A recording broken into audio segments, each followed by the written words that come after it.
آپ کو بتا دوں ایک بندہ تھا وہ جنگل گھومنے گیا. جب وہ جنگل گھوم رہا تھا تو وہاں اس سے کوئی غلطی سرزد ہوتی اور وہ اس نے کوئی غلطی کر دی, جنگلی قبیلے والے لوگوں کے ہاتھ لگ گیا, وہ اسے پکڑ کر سردار کے پاس.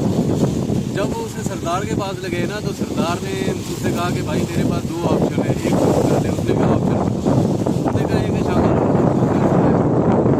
وہ بیچارہ پریشان ہو گیا. اس نے کہا سلیم ہوتا ہے میں مر جاؤں گا, شانگل لولو بتا دو کیا ہوتا ہے. اس نے کہا کہ بھائی شانگل لولو میں یہ ہے تجھے برسنا کر کے مارکیٹ میں گزارا جائے گا اور پتھر مار کر تیری موت ہوگی. اس نے کہا کہ یار اس سے بہتر ہے تو مجھے سزائے موت ہی.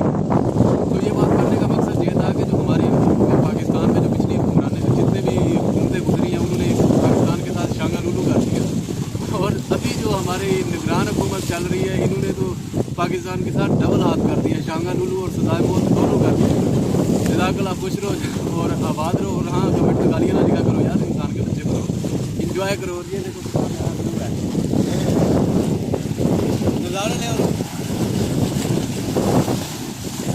یہ جو دور دور بلڈنگز نظر آ رہی ہیں نا, یہ کافی دور ہے. ہم تقریباً 2-2.5 گھنٹے کا سفر طے کر کے یہاں پہنچے ہیں. یہ استنبول ہے, اور جہاں جہاں پہ آپ میں موجود ہیں نا یہ آئی لینڈ ہے ایک, یہ آپ دیکھ سکتے ہیں. یہ ایک جزیرہ ہے ترکی والوں کا, بڑا خوبصورت جزیرہ, ٹورزم اسپاٹ ہے. یہاں پہ کافی ٹورسٹ آتے ہیں, اور وہ سامنے وہ جو فیریز ہیں وہ ٹورسٹ کو ادھر لے کے آتے ہیں. باقی انشاءاللہ پھر مزید آپ کو وزٹ کراتے رہیں گے.